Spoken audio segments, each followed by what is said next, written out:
Home stretch edition of Web Talk here on rphils.com. RTV, such a reliable, dependable presence throughout 2012 out of the back end of the Reading Phillies. Bullpen, right-hander Justin Friend. And Justin, I mean, it has been for you virtually lights out emerging from the closer role. How much do you enjoy that assignment for the R-Phils? Oh, I love it. It's a big spot for the Phillies, you know, as far as the R-Phils go for our team. Did it a little bit last year here, but came in this year just kind of knowing that was going to be my job, and they had said from spring training that I was going to be that guy. And for me, it's probably the biggest spot out of the bullpen because you're the guy there at the end of the game to get the last 3 outs of the game. And ultimately, if you don't get the 3 outs, you guys don't win. So for me, there's a lot of pressure, but I kind of like it because it keeps the adrenaline up and it keeps, you know, you're on your toes and you don't relax. In a safe situation, maybe walk through the process from the pre-mound preparation in the bullpen, heading out onto the hill, and then finally trying to execute the task. Yeah, well, for me in the bullpen, it's just kind of throw to get loose. You know, if throw a couple balls against the backstop, that's okay because I know that out there it's going to be a little bit different. But just kind of know what you have coming up, right-handers, left-handers, just kind of know how you're going to pitch guys. As far as when it gets out on the mound, the routine kind of stays the same. Of course, here in Baseball Town, they play my song, so I highly enjoy to listen to that. But as far as that, it's kind of just, you know, kind of lock it in, focus just one pitch at a time and not really get too far ahead of yourself and look who's on deck. And just be ready to go every pitch because those guys that are hitting are definitely ready to go. So for me, it's just got to be locked in early and I guess you could say, you know, ready for anything to happen. You can give up a homer, you can give up a double, you can get a ground ball back to you. So for me, it's just got to be ready and be on your toes. Has Biz Marquis's tune always accompanied Justin Friend wherever he's gone? No, my first year in Vancouver, they thought it would be really funny to play the Friends theme song. Yeah. So that was a bad one. On the road, a couple times I've gotten You Got a Friend in Me when I've come into the game, but Biz Marquis actually is the first time that I've heard it, and they played it here last year, and I didn't even ask for it. It just came on one day, and they asked if I liked it, and, you know, I don't really care if I walk out to, you know, Miley Cyrus or AC/DC, but, you know, but it stuck, and, you know, we had some success with it, so I guess we'll just stick with it. No doubt some success for Justin Friend so far this season with the Philadelphia Phillies organization.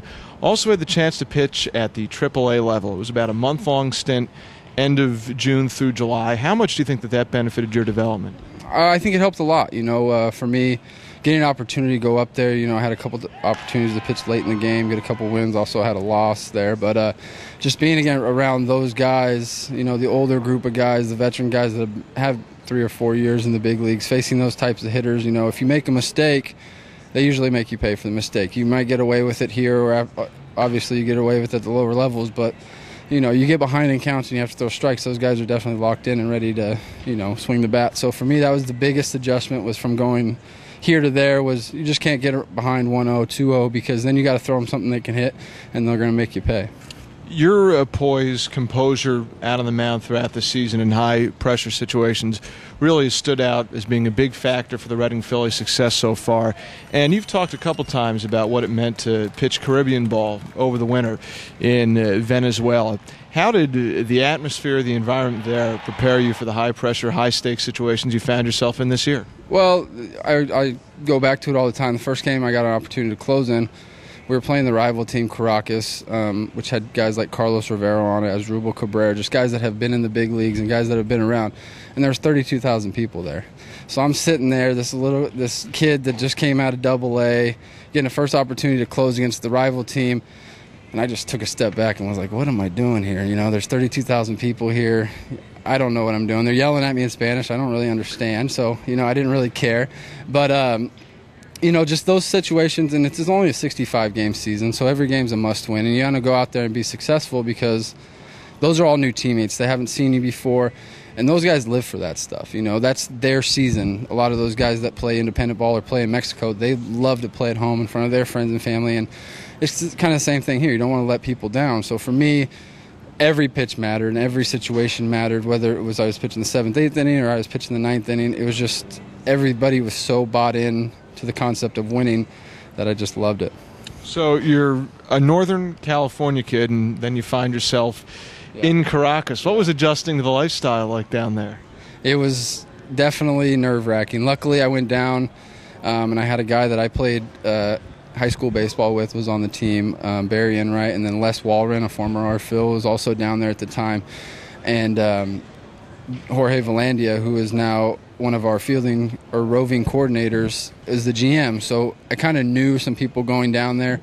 But for the first couple of days, I didn't want to leave my room. I was told, I got a book before I left, and it said where the hotel was the most dangerous part of Caracas.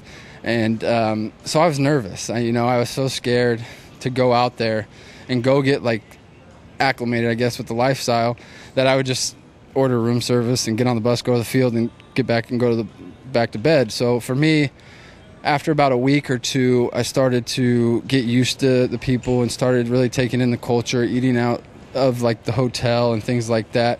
So towards the end of my stay, I really enjoyed it. Obviously, I got homesick because you're down there for 2 months. I already had missed Thanksgiving. I was going to miss Christmas. So I was ready to come back home, but luckily this year I'm going to get an opportunity to go back, and I think the second time around it's going to be a lot better. I'm going to be used to my surroundings. Definitely not going to be comfortable in my surroundings, but no guys on the team, nowhere to eat, things like that. So it's definitely, the people were very nice. The people were great. They welcomed me with open arms. So for that, I thank them all the time, and it just gives you a better perspective of when guys come over here from Latin America and they spend 6 to 8 months here, and I was there for 2, and I was just going crazy for 2. It just makes me tip my hat to them because they're here for so long and they're away from their family for so long that it's amazing what they do. You're no stranger to transition. Going back to the 2010-2011 offseason, the Philadelphia Phillies selected you as a Rule 5 minor league pick. When you reflect back on that period, you're a guy that grew up in Northern California as well with Oakland Athletics. What was the biggest key to handling that transition?